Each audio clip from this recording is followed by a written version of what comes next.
Hello friends, ఈరోజు మనం చెన్నై గురించి కొన్ని ఆసక్తికర విషయాలను తెలుసుకుందాం. ప్రపంచంలోని రెండవ పొడవైన అర్బన్ బీచ్గా ప్రసిద్ధికెక్కింది చెన్నైలోని మరీనా బీచ్. దీని పొడవు ఏకంగా 13 కిలోమీటర్లు. చెన్నైలో తప్పక చూడాల్సిన పర్యాటక ప్రదేశాల్లో ఇది ముందు వరుసలో ఉంటుంది.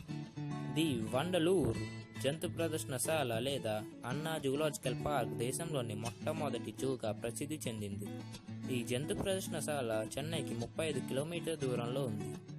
చెన్నై నగరం దేశంలోని సినిమా థియేటర్లు ఎక్కువగా కలిగి ఉన్న రెండవ నగరంగా ప్రసిద్ధికెక్కింది. మొదటి స్థానంలో ప్రస్తుతం ముంబై నగరం దేశంలోనే ఎక్కువ సినిమా థియేటర్లు కలిగి ఉన్న నగరంగా నిలిచింది. చెన్నైలోని కొట్టు రూపం గల ది అన్నా సెంటినరీ లైబ్రరీ ACL ఆసియా ఖండంలోనే అతి పురాతన మరియు అతిపెద్ద లైబ్రరీ. దీన్ని నిర్మించడానికి అప్పట్లోనే 172 కోట్లు ఖర్చయింది. చెన్నైలో క్రీస్తు శకం 1916వ సంవత్సరంలో ఏర్పాటు చేసిన MA చిదంబరం స్టేడియం దేశంలోని అతి పురాతన స్టేడియాల్లో ఒకటి. అప్పటి నుండి ఇక్కడ క్రీడ నిర్వహిస్తున్నారు.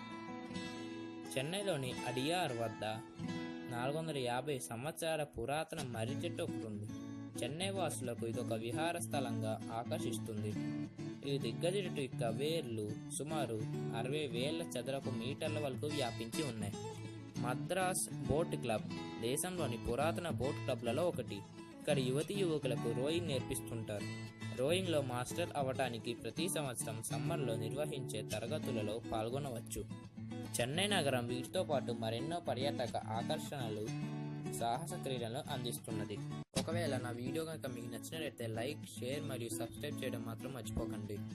సబ్స్క్రైబ్ చేసుకోవడం వల్ల నేను ఎప్పుడు వీడియో అప్లోడ్ చేసినా మీకు జీమెయిల్ ద్వారా ఈ మెసేజ్ రీచ్ అవుతుంది. Thank you.